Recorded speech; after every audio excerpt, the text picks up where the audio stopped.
Welcome to today's webinar, the Tokenization of Securities, Automating Private Asset Data Flow. This is the first of 9 in a series that we're going to be doing. We've got some experts with us today, one of those from Bain Company, as you can see, Richard Walker. So Richard, thanks so much for joining us today. Great to have you with us. Some of the future webinars we're going to have will be Tokeny, which we just mentioned, CEO Daniel's with us. We've got Oasis Pro, Addix, JP Morgan, Goldman Sachs, BlackRock, Apex, Goldman Sachs, and others as well. So we do this about every 2 weeks.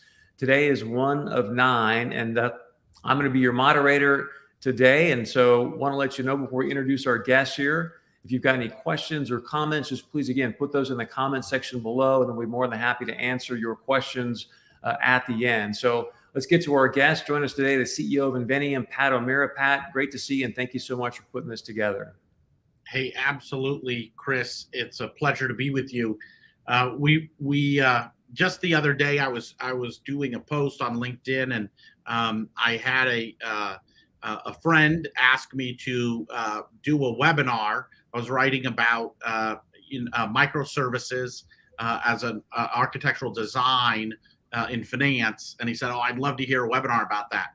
And so we started, saying, "Okay, what do we need to do?" And soon it was 9. And we've even had a suggestion for a 10th come in, and so we wanted to get started with really a high-level overview, which is one of the reasons we wanted to bring Richard on as really a thought leader in the space around digital assets, around this move to DeFi, particularly in real-world assets and tokenization of securities. But Chris, we're excited to have so many of our ecosystem partners and friends and clients who are going to be joining us over these next 9 webinars. Also joining us today, President of Inveniam, Kerry Rudy. So Kerry, great to see you, and thanks for joining us. Thank you, Chris. Good to see you again. Thanks for having me. And then coming up as we get a chance, I'd mentioned Richard Walker a moment ago. He's a partner at Bain Company. We'll get a chance to hear from him. And Richard, again, thank you for giving us some time today talking about the future of this space. And also, after we hear from some of our experts, Ryan Hicks is going to join us. He's from Inveniam as well. And he'll be doing an actual demo today so you can see how this all is being put together and how it works. So again, thanks for joining us. Please share your questions and comments with us. And Pat, the floor is yours, my friend. Well, yeah, it's super exciting to be here. I think you mentioned Goldman Sachs twice. You forgot Coinbase. There's going to be a ton of other people on here. We're going to have a crew joining us. I believe Altus is going to be on here with us. Capgemini is going to be on here with us. There's just a whole host of folks. So it's going to be great to go through each segment. And today, the first one is on data and automating data flows, because if we're going to tokenize real world assets, we really need to understand the data about the life cycle of the asset to inform, reporting and risk tools, as well as the life cycle of the fund.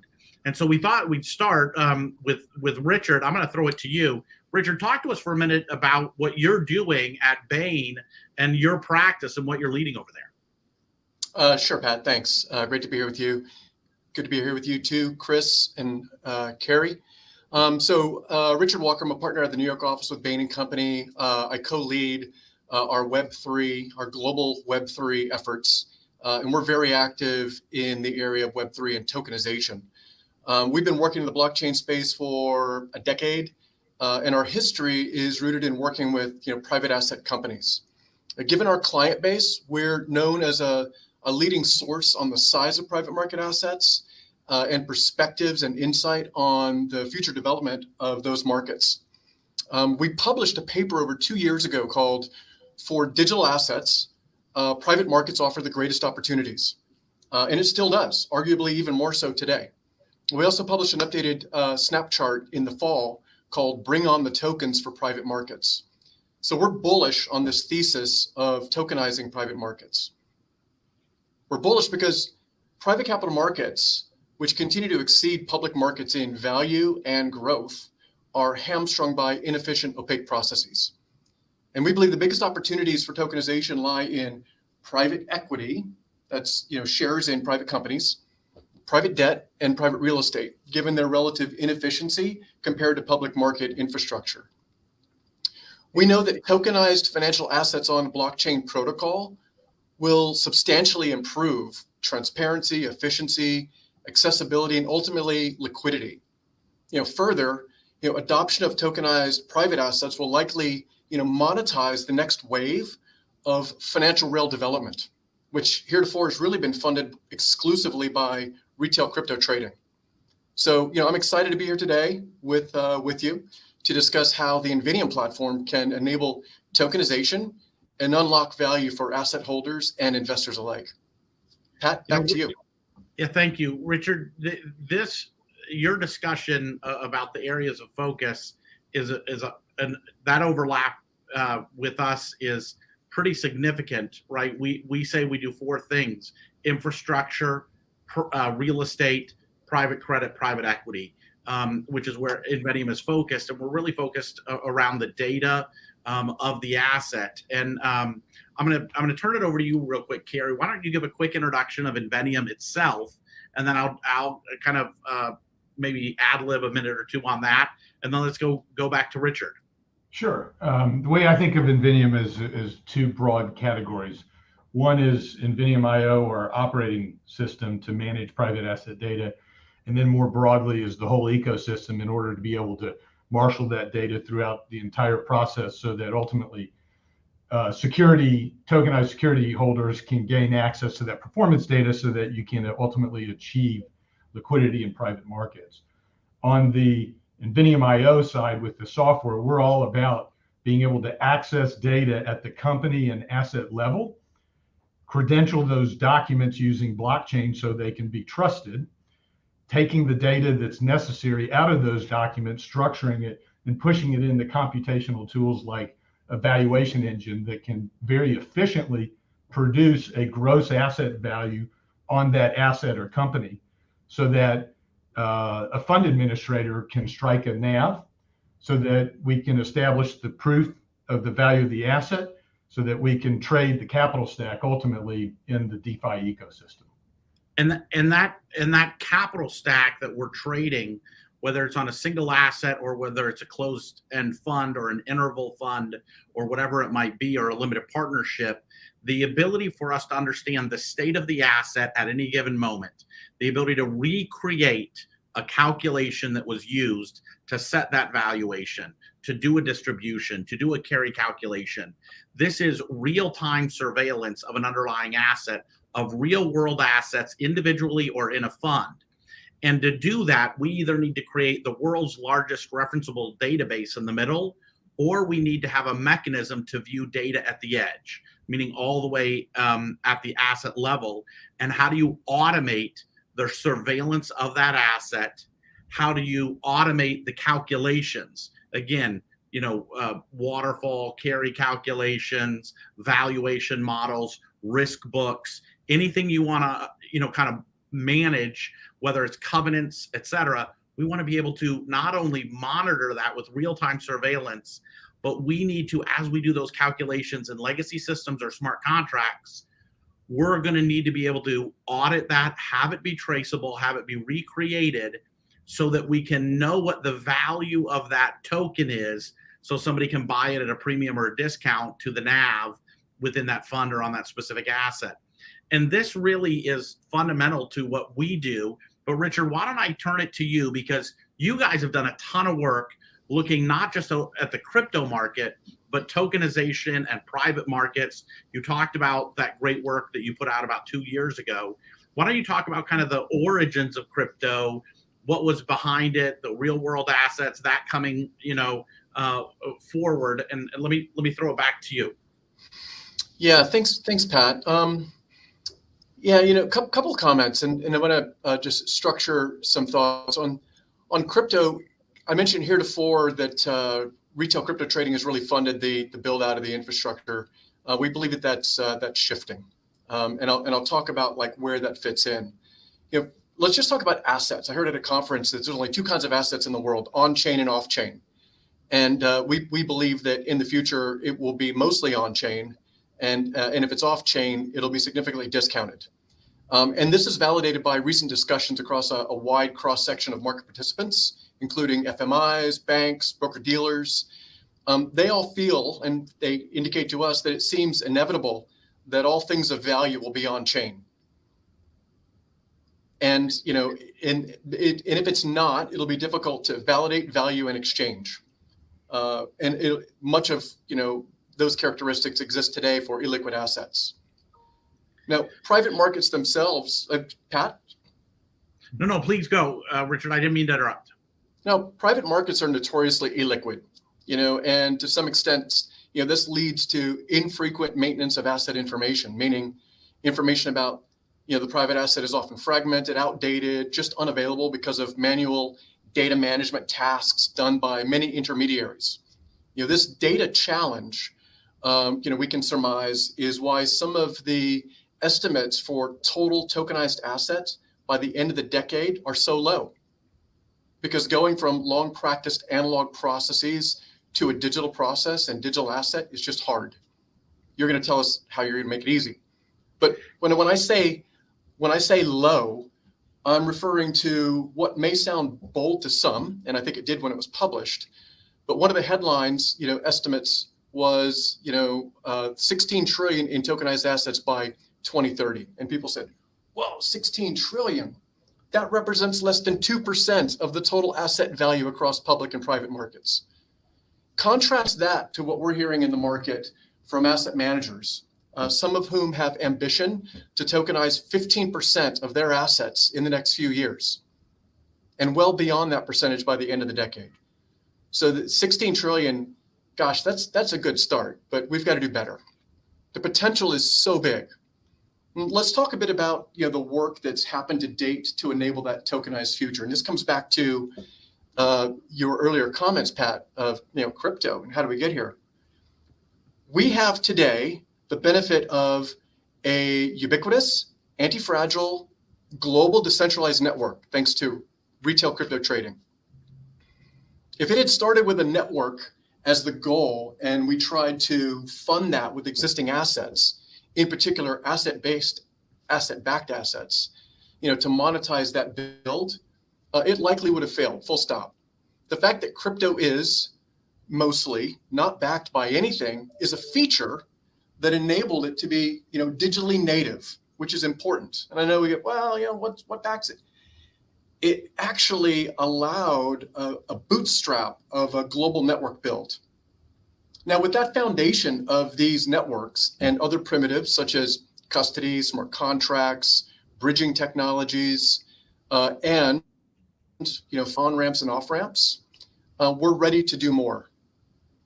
On the fiat on-ramp and off-ramp, by the way, I think that's an ephemeral capability, pending a native on-chain sovereign currency, which we'll see, we believe, material progress on that in 23. So the market's telling us that the next wave of monetization of replatforming of the financial market infrastructure onto a blockchain architecture will be driven by tokenization of private assets. But this wave will be different than the crypto wave because it will require digital twinning versus onboarding of digital native assets. Digital twinning is capturing information about a legacy asset in a repository with a governance structure for verification and processes to keep it current.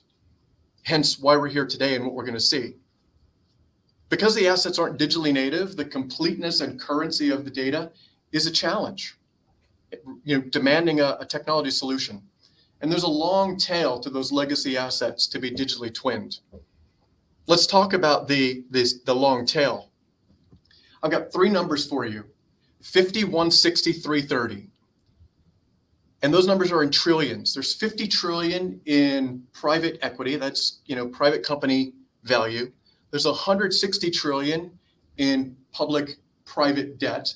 And there's 330 trillion in global private real estate. That's 540 trillion in assets that largely are not in the financial system. Over the past 20 years, the compound growth rate of those private assets has been roughly 4 times that of publicly traded assets. We expect growth to accelerate in private markets if they become more accessible to investors via tokenization. So it's not just a like for like of the same asset and the same market size in a digital form. This is expanding the financial system and the value of those assets. From our work, we believe that only about 77 billion has been tokenized to date. You've got a fair percentage of that, Pat and Kerry. And that 77 billion of that 540 represents about 0.01%. So it's early. So we're assured of more assets being tokenized due to 4 things that I mentioned earlier. I won't go into detail, but transparency, efficiency, accessibility, and liquidity. The base blockchain protocols are there. The ecosystems to support tokenization are developing, which again, you'll hear more about on this call and subsequent calls. And the market size is significant. All the ingredients are in place to accelerate remaking private markets to be delivered and serviced in a much more efficient way. So with that, if you want to add any comments or questions, Pat or Kerry, that's great. Otherwise, I can turn it back over to you to pick up and look at the platform and what you've built. Well, I want to make it, maybe we can have a couple of back and forths on 1 or 2 points that you made. And the first is, the crypto market itself and Bitcoin and the 24/7, 365 nature of that trading opened people's eyes to what trading of value can mean. And when we think about creation of store of value around real estate, around private equity, around infrastructure, around private credit, the question is, how do we deliver a mechanism to store value with the ability to create liquidity? And when you have these data flows that are instantaneous, real time, the asset's always ready for sale, getting to the point where you can trade in and out, where you risk on London and risk off Seoul, where you risk off Connecticut, office space, and you risk on Florida, or pick whatever you want to do, where you create an indices. That happens only when we have the infrastructure in the market itself to not only see the data, trust the data, audit the data, trust the data, have relative comparisons, have third parties set marks and denominate that. And it really begins to build the ecosystem where the data asymmetry, which has existed in those markets, right? Where the reporting lag, that latency of data, which might have been 90, 120, 150 days for a mark, and where you're using Bill Gates 1.0 and 10-finger automation to get the data into your system, and where you're having real-time surveillance of that asset, it really is going to transform. And I do think crypto laid a foundation for this, Richard. And I guess I would ask, in your own clients, when they think about front office innovation around blockchain and where those markets are going to go, how much is their dreaming inspired by what they've seen in crypto? It's such a great point. The inspiration comes from crypto and these global networks, these always-on networks, the immediacy of the exchange of these assets, the complete transparency that exists on blockchain networks. It is inspired by, but the manifestation and implementation will likely look different because of the different nature of the assets themselves. Nobody wants to trade the 30 Rockefeller Plaza, 24/7 and move in and move out, based on, arbing, different market dimensions. So that the trading cycle, will look different. In fact, a lot of our clients that hold private assets, private funds, are looking at the architecture to be able to expand the total addressable market to allow new people to participate in the market, because they've all set goals of radically growing assets under management. The top firms have put hundreds of billions of dollars of growth targets. So they're using tokenization as a way to streamline, simplify, provide better accessibility, provide greater transparency. But I don't know, in the short term anyway, that it's to trade more often. If you're in a closed-end fund, you don't want to mark to market the value of that fund of a basket of private assets on a daily basis. Maybe not a weekly, maybe not a quarterly basis. Because if it's a 10-year closed-end fund, how can you make a decision like what that looks like 6 months in? So the trading characteristics of these assets, will vary by asset type and by the structure of secondary markets that are set up by the sponsoring firms. But the one thing for sure is the creation of those assets as a tokenized representation, a digital twin in the short term for non-digital native assets, will allow better transparency, better administration, lower cost, greater accessibility, and for parties that hold assets, new options for liquidity. On this last point, many pension funds are attracted to tokenization because they have portfolios of highly illiquid assets, which they would like to bring and post as collateral for access to liquidity. So the use of the assets is going to be far more usable asset to hold, which is why we believe if something is off-chain, it's going to be discounted to an on-chain asset because it will not have as much utility. That's what we're seeing, Pat. Yeah, I think that your commentary on this, we would probably take exception to maybe to one or two of the things that you just said, but the narrative arc of it is exactly right.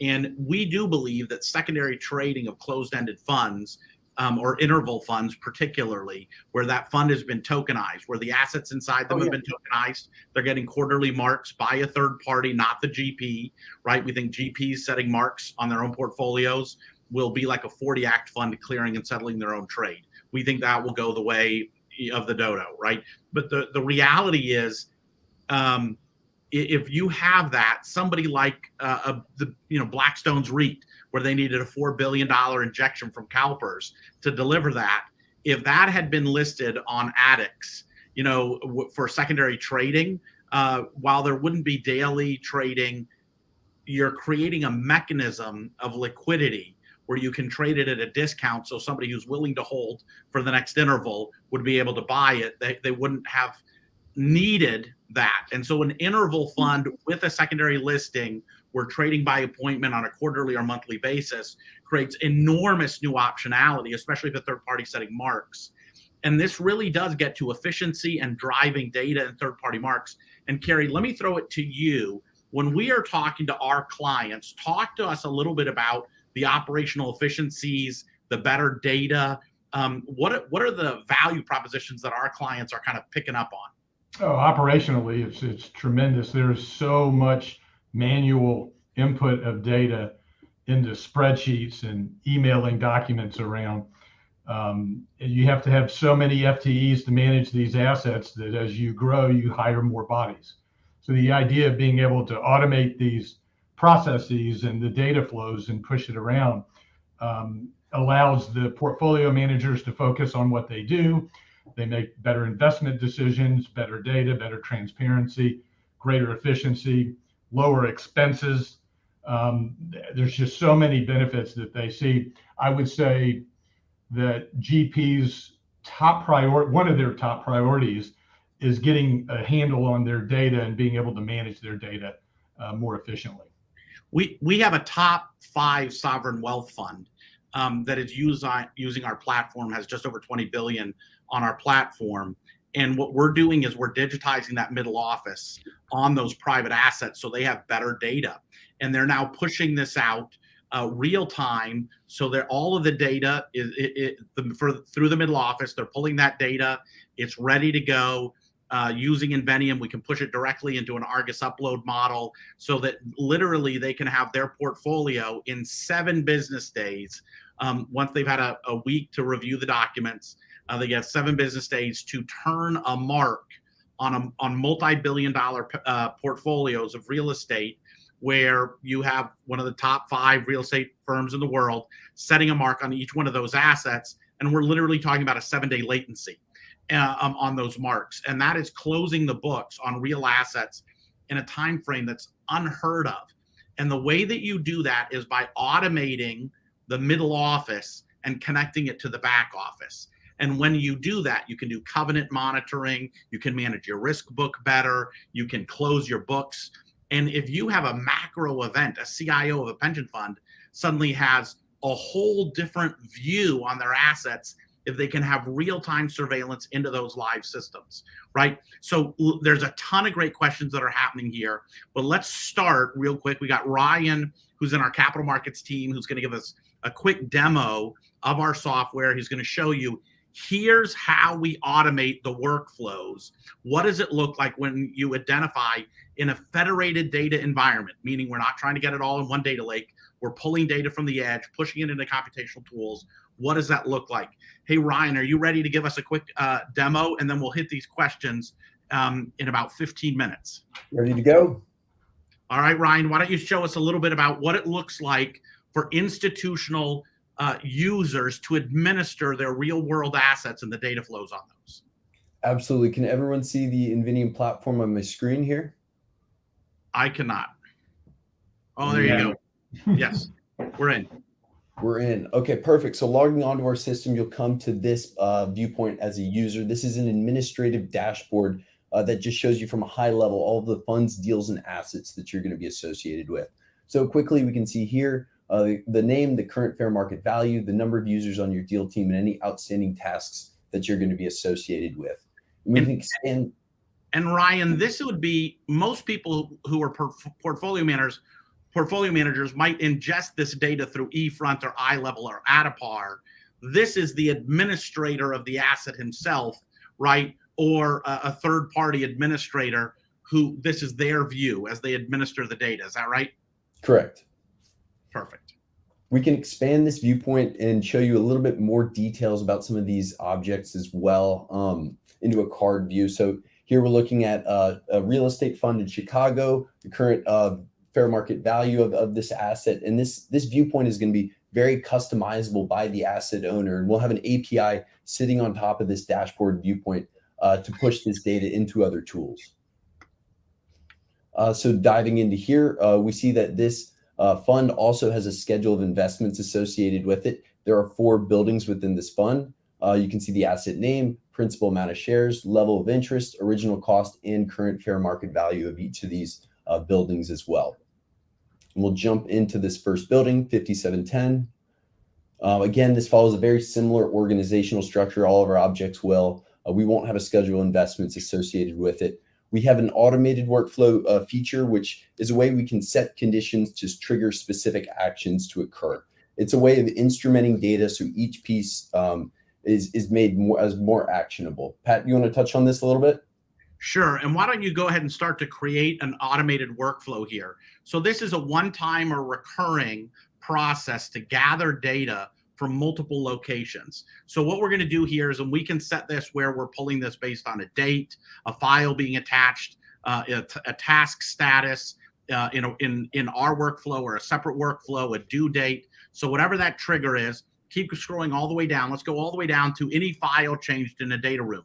So if we go in here, what we're going to do is we're going to see all of the data folders that we've been given access to in multiple locations. So literally we can be pulling from dozens of different systems. So this is the Amazon S3 bucket of the asset owner, of the asset manager, and then the box files of the accountant. And this GP has given us permission to do this. But let's go up real quick let's pick one of those. And then what we're going to do is add an additional condition there if you can. And what we're going to do is we can literally with that, let's do change task status, right? Where we can go in and click on that. And what we're going to do is we'll go to link source documents, and we'll change the tenancy data, right? So click on that, we double click on this. And what we're going to do is as we monitor a folder, anything changes in there, we know that we've changed something in the leasing or whatever it might be. But what we're doing is we're instrumenting the data with workflows on automation where we're not using Excel, where we can scale for people who own many, many assets. So we have 2 asset owners who have told us and their boards they're moving just north of $1 trillion each of assets onto our platform, and then go all the way down to the type of action there where we can even create a new task. And this can be very complex where we're adding something like a macro in a specific Excel spreadsheet all the way down to a specific approver or making something accountable where this can be a communication mechanism. But let's go ahead and go out of this if we can. And what we're doing is we're literally creating a workflow KPI by KPI of critical information that's going to feed a calculation, either a valuation, a waterfall, a carry calculation. And as we do this, go ahead, let's exit out of this and take us all the way down to the to-do list where we can manage this inside what we call our phases and our groups and our tasks. Well, so let's go to link source documents. And what we're going to be able to do is literally show in here that there's a task. We can limit who gets to see what data, but let's go ahead and unfold one of those and see what's happening. And we get to see these are various documents are verified. We can have automated workflows, checklists, etc.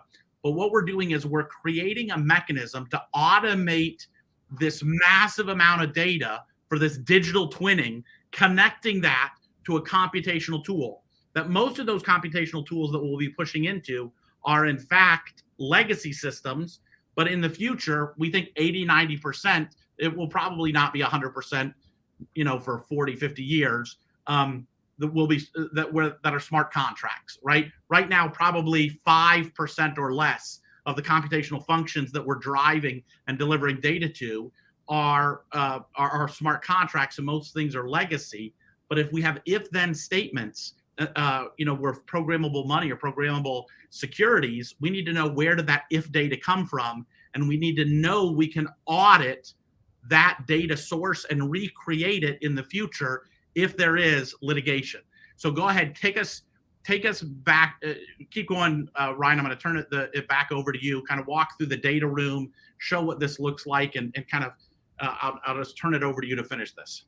Absolutely. So as you mentioned earlier, our platform does not contain source information. We connect to where that data lives at its place of rest. In this deal card here, you can see we've connected to 2 Amazon S3 accounts and the box.com account. And it'll be the job of the asset owner to permission files to become visible in our system. It's just a matter of opening the UI, selecting which file, and then directing it into a specific folder.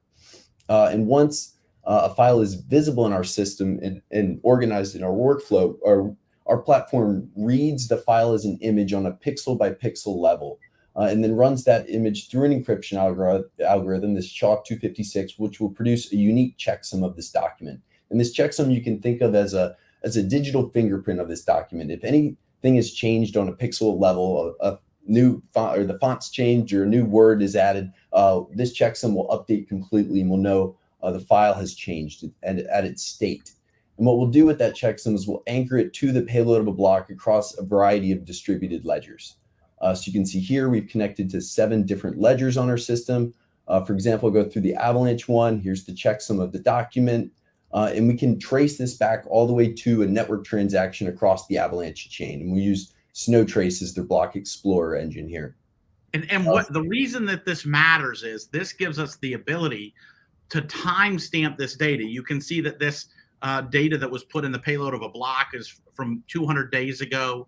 And what this does is it allows you to audit the state of the data at any given time and recreate the state of the data at any given calculation and prove that the document it relied upon with cryptographic proof.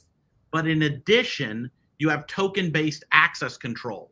So if you have a token that has that shows rights to the equity, the mezz, the senior debt, if that document's been anchored on that chain for that token, that gives you a right to see through our system to the source document. So it's a rights management permissioning mechanism. This is incredibly important as you manage who gets to see this private data that doesn't sit in a public database. Keep going, buddy. Take us all the way through the data room. And you are, guys, seeing a few pop-up windows. And the reason you're seeing the pop-up windows is, as for those of you who know, this is our demo environment. And Ethereum just updated their demo, the Ropsten test network. So at our next release, we won't be getting that message. Sorry about that. But in our demo environment, we're still on Ropsten. So we're about 2 weeks behind on that. Ryan, keep going, buddy. Absolutely. So once data is visible in our system and organized in our workflow, we can use our AI extraction tools to pull relevant information and organize it in a way that can be directly plugged into models. And I'll go through and show one of our key data artifacts as well for this asset.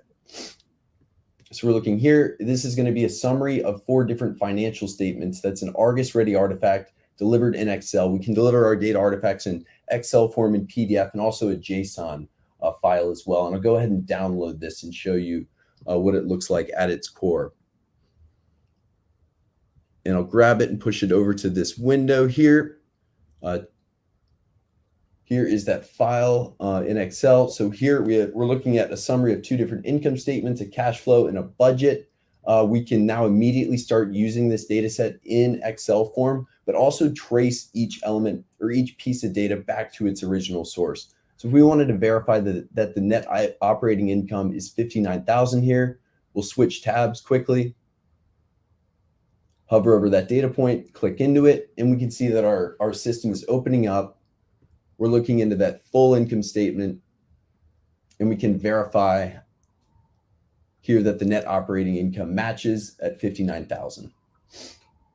And just for the sake of speeding this up and getting to the end result, Ryan, why don't you pull up a Cushman and Wakefield appraisal that's been fully instrumented this way? But what we can do is we can literally have a dozen different data systems feeding a single spreadsheet, a single reporting tool, a single template that is updated real time that you're surveilling. And if there's new information that's come, we literally run every hash in our system every 24 hours so that you can see it. So this is an actual Cushman & Wakefield 134-page appraisal, and you click on any piece of information there, start clicking through. What is the value here that we could see? This is what's the value of the asset? Here we go. And how do we know that that's true? Double click on that, right? Where did that come? Okay, that's the net operating income. Where did that come from? We can click on that. Where did that come from? And we're literally clicking through, and this is the source document that Cushman & Wakefield relied upon. We just made the input for that sophisticated model observable, and we just hit the third element needed to deliver the accounting elements to move a level 3 illiquid asset to a level 2 marketable alternative. We made every input observable to a third party, and we can do this all the way to lease, leases, and there's 100% observability into this. But what we're doing is we're using this as a mechanism. Now I want you to imagine you're a fund of funds. Now I want you to imagine you're an infrastructure fund with 20, 30 assets. You're a closed-end fund, and you need to be providing surveillance. The only way you have surveillance on that right now is an army of associates with Excel spreadsheets and PDFs. What we're doing is creating the mechanisms so that people like JLL and Cushman & Wakefield and CBRE can use our tool to make their work higher functioning with source documentation all the way back, that this can then feed a waterfall tool, et cetera. Hey, Kerry, do you want to make any comments on this? Yeah, the only thing I wanted to add to that is looking at this data as it's structured right now, we can take that and prepare it in a manner that can be sent directly into a GP's eFront or Addepar. So this is these are the KPIs that are coming out of the appraisal. The GPs will say, these are the metrics that we want to feed our portfolio analytic tools.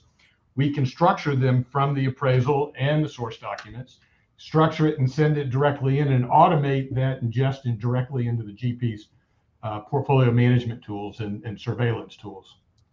And Kerry, let me answer a few of the questions that are being asked on here right now. So we were asked, what tokenization platforms are we integrated with, right? So I'm on the board of Tokeny. Inveniam, we own 22% of Tokeny. We own a little piece of Oasis Pro Markets, Rialto. There's a number of firms that we've had investments in. Accrue, we power them. O'Meara, we power all their data pulls. Every Fireblocks security token that's created, the data pulls lead directly to us. Goldman Sachs at their December Digital Asset Symposium in London announced that they're going to be delivering to their clients some tokenized real estate, in the first half of this year. All of those data pulls are through us of Cushman & Wakefield valuations on these real assets. So what we're doing is we're that data pull, whether it's ADDX, whether it's Archax, whether it's Oasis Pro, kind of anybody who's in the DeFi system, who's not a standalone silo, we're feeding on this. We're chain agnostic, we're chain promiscuous, we're on 11 different chains at this point. And what we want to do is make it super easy for anybody to connect up. We have APIs that you can pull data from. You can click to the sources. We can have token-based access control. But it's all the digital middle office of raw data from the back end through the computational tools that are going to be delivered to the front end that are going to make all these front office innovations possible, whether it's collateralization, secondary trading, new novel forms of primary distribution, et cetera. This is what we're trying to power with the automation of data flows of real world assets where we don't have a centralized database, right? We're not creating this new Oracle in the middle, right? And this is, I think, very much one of the questions that was asked is, are we working with Chainlink? Chainlink is for public referenceable data. Inveniam powers nodes where you literally you can wrap your SOC 2 compliance around a node on any of 9 chains, whether it's public or permissioned. With permissioned, it's easier, but on public chains, you can wrap your SOC 2 around it, where you know you're pulling the data from a specific database where that data only lives in one location. And am I pulling the right data that corresponds? And in Inveniam, we have about 84 patents in our portfolio. Most of them are around how data gets ingested by smart contracts, right? And so what we're doing is we're the kind of flip side of the Chainlink coin, right? Where they're taking publicly referenceable data. But if you have private data, how do you know you're pulling the right data from the right database, and you're pulling it from the right node and connecting it to the right smart contract in order to inform and administer an asset or a fund? And we really envision fund administrators as major users of our tool. Why don't I pause here for a minute, because I think we've gone on quite a bit. And Richard, let me just tee it up to you for a minute. Do you have any comments that you want to make? Because there's been a ton of questions running through the side here, or on this demo that we just provided.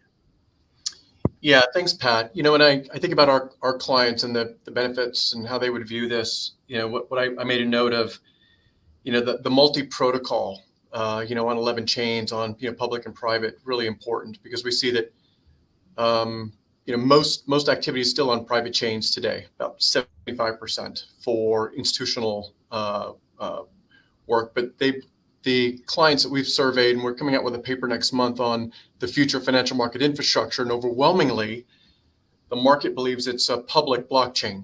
So the fact that you support public-private, you know, provides a bridge for assets. The second thing is that, like, the data taxonomy is not new, what you showed as far as like the click-through and stuff, but the you know, cryptographic lock, the guarantee of currency, you know, the link integrity, you know, that's all you know, very, very compelling. And it's a tool that's existed in productivity space, but it's not been brought forward like this with, you know, a blockchain, you know, architecture. And lastly, you know, Richard, can I add one thing to that? Yeah. With the blockchain architecture, with one additional piece to that, which is a federated data environment. Because people have historically had to pull data from 10 different systems from each region, collect it in many cases, do 10-finger automation, normalize it. They have to create a centralized data lake to process it. We do away with the need of a centralized data lake in order to utilize data in a multi-data source environment, right? So your computational tool can pull from a dozen systems on demand.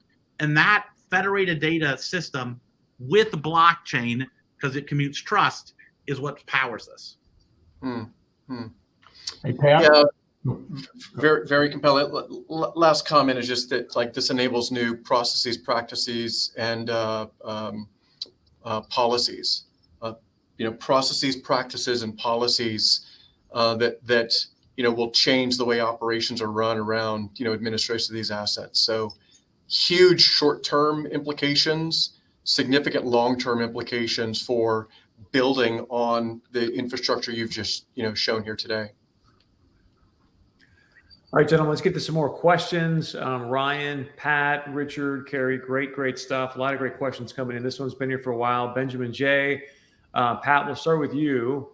How do you address the challenge of adoption? Specifically, you need to build a liquidity ladder, persuade the buy side to participate with these new tools. If exchange-based, the establishment of institutional grade liquidity and exchange venues that are both Reg NMS or if not, RAMS ATS, registered and also supporting blockchain settlement.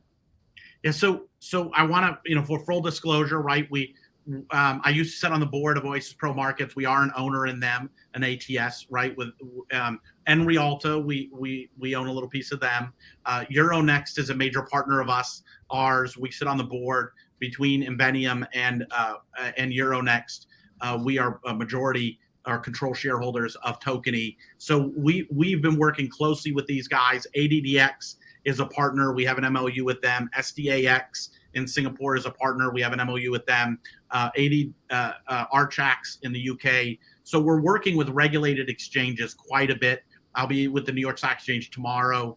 So we're working with these guys where everything is regulated exchanges and marketplaces. So that's number one. Number two, we're starting to climb the ladder by delivering value on the accounting side and the balance sheet side, because you've got better data, better risk management, auditability, and traceability, and we're making the inputs observable to marks, which gives you the ability to now carry a real estate asset that changes a bank's tier 2 capital, that changes an insurance company, how they hold real estate in Schedule A instead of Schedule BA without needing to pay 220 to a fund manager. So there's a lot of benefits to this, but we're providing this, we're climbing that ladder with better accounting treatment, observable, better risk management, better efficiency.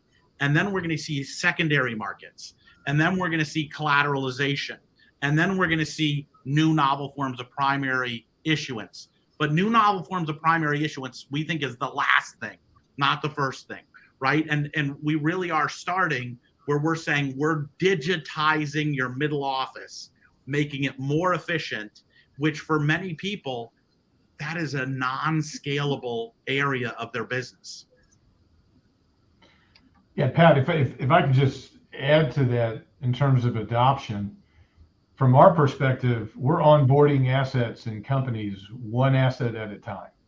And because we're not bringing the data into our own data lake, we can do that incredibly quickly. We've gotten real estate down to literally within minutes. And because we're doing this asset by asset, once we get the assets on our platform, you can roll them up into portfolios for management purposes by asset class, by geography, whatever the portfolio or fund manager needs. And because the asset level is the foundational layer, you're going to have the same data that's coming out of those documents going into however many different tools, but they'll all be referenced back to the same source document. So you'll get the consistent valuations in companies and assets across funds, for example. So that is going to greatly accelerate adoption because it becomes much easier for the GPs to use our tool. And I want to go, if I can. I'm sorry, Richard. Did you want to weigh in on this question as well? Just one thing on the persuade the buy side to participate. Buy side's dying for this. Work with a large financial institution that wants to do a tokenized bond issuance. They went to institutional investors. They got 2 minutes into the pitch and they said, "We're in. You don't need to sell us. We're waiting for you to bring this to us." So there's a latent demand for assets in this form of tokenization. And this is tokenized securities, right? These are securities that have become tokenized, not something where the token ensures compliance with the regulatory obligations. We don't think that's going to come for a while. Rather, the token is the evidence of compliance in a regular way manner, right? And so, but it's just more efficient. James Borger asked a question of how do we envision custody landscape. The ninth webinar that we're doing is entirely on custody because this is a major issue, right? And for a lot of people, they've punted because when you do a permissioned chain, custody is pretty easy, right? And so that's how Addicts did this. There's a lot of people who are doing this in a permissioned basis, but in a permissionless or public chain, custody is a big issue. And not only is it a big issue because, but you're typically confined to a single custodian per exchange because a multi-custodial solution, Inveniam right now, one of the things that we're doing is we're building the infrastructure in a multi-chain, multi-custodial messaging system. Think like a Fix Hub, right? That is a messaging system where we're literally allowing the maker or the taker who've been matched on an ATS to instruct their custodian to complete the trade. The interesting thing is, most of those custodians are coming out of a crypto environment, and they want two-factor authentication, including biometric, because they're used to bearer instruments, which is in the securities market a huge slowdown because these are non-bearer instruments. So custody is going to be the 9th webinar, but this is a big issue, James. James, thanks for the question. Let's go to 44 Ventures, gentlemen.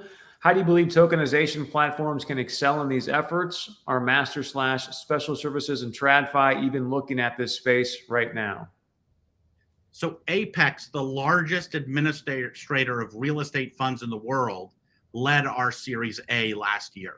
So they have just under 900 billion of real estate funds that they administer, closed-end interval funds, these types of instruments, and they are in it up to their elbows, right? So those guys are in there. Cushman & Wakefield, their global vice chairman, is on our board. Colliers, CBRE, JLL, Cavendish, Houlihan Lokey, Mercer, Deloitte, EY, PwC. These are all people who are on our platform servicing assets. Value Strat, thank you. We got others. We don't mean to leave anybody out. But we have about 85 billion of assets being serviced on our platform today. We ended last year at about 62 billion, and we've just had a really good run up. So we're in a pretty good place right now of people who know the business of servicing assets and administering the data around these alts, who are beginning to use our tool to care for their clients. Richard, Kerry, you want to comment on this at all?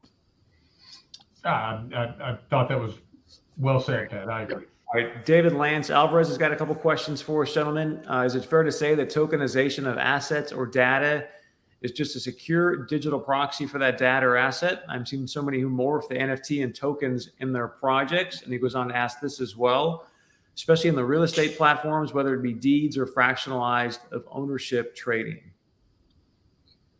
So, Richard, can I attack this first and then you go second? So when people ask us what our operating system is, we typically say it's the Chancery Court of the state of Delaware, right? Because what we're doing is we're using a corporate structure that is represented in a digital form.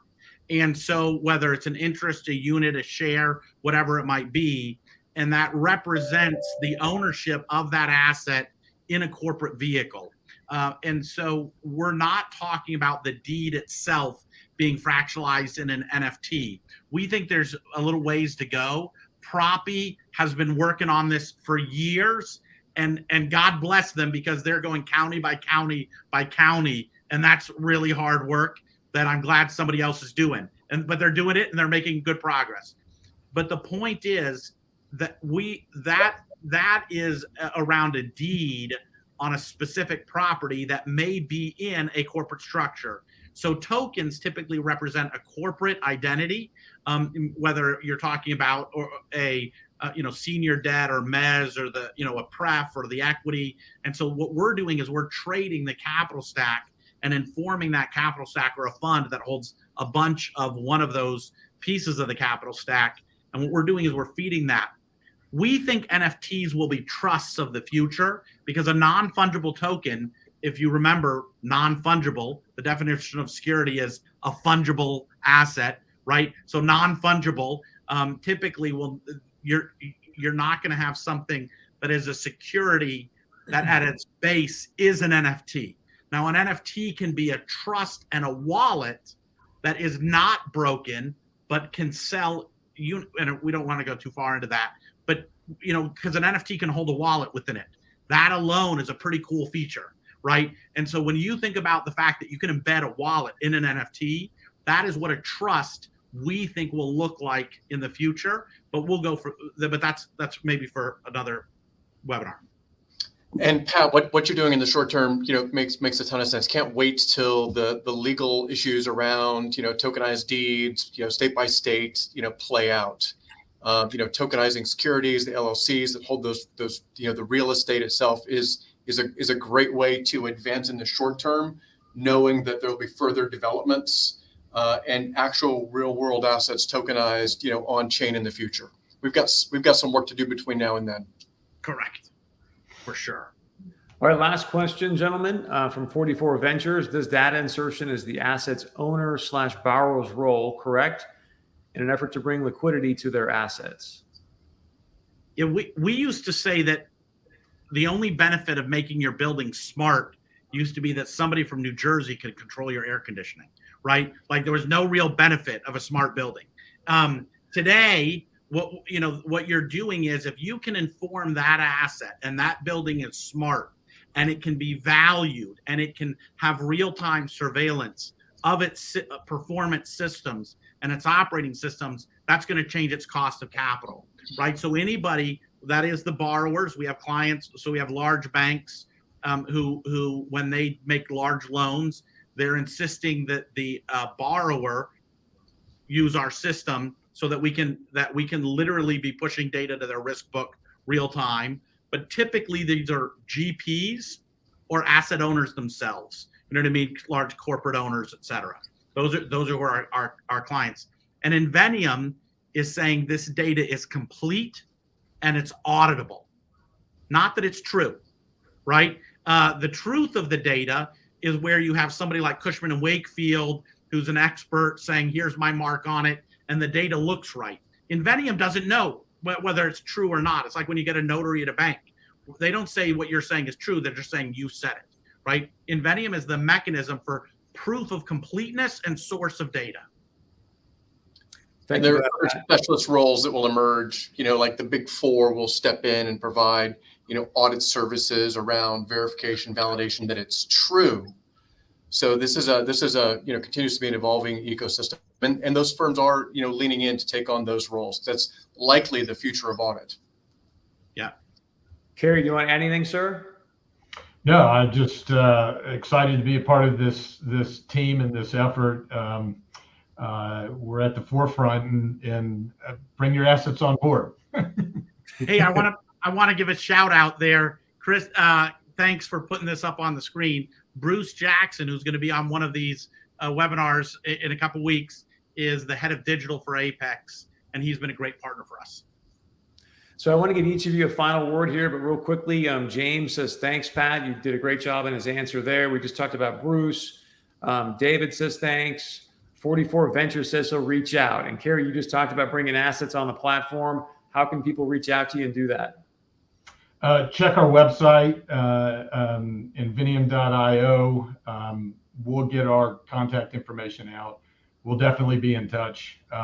You can fill out a submission form. We'll respond immediately. If you want us to touch base, we absolutely will immediately. Thank you. I want to give Richard and Pat a last word. Richard, we'll start with you, sir. And Richard, thanks again for giving us the time and the insight. Yeah, I'm just delighted to have been invited to join this first webinar, kicking off the series. Really great discussion. I think that the next 8 will be equally rich. I hope to join many, if not all of them as well. And excited for what you're doing, Pat. The ecosystem you've built, the investments you're making, the clarity you're bringing to the market to bring assets. Tokenized assets on chain is wonderful. So, thanks very much. Great to be a part of this. One of the real exciting parts of working alongside really smart people like Richard is, as businesses want to move their data strategy away from an ante to a strategic differentiator where they can be offensive, that's going to differentiate.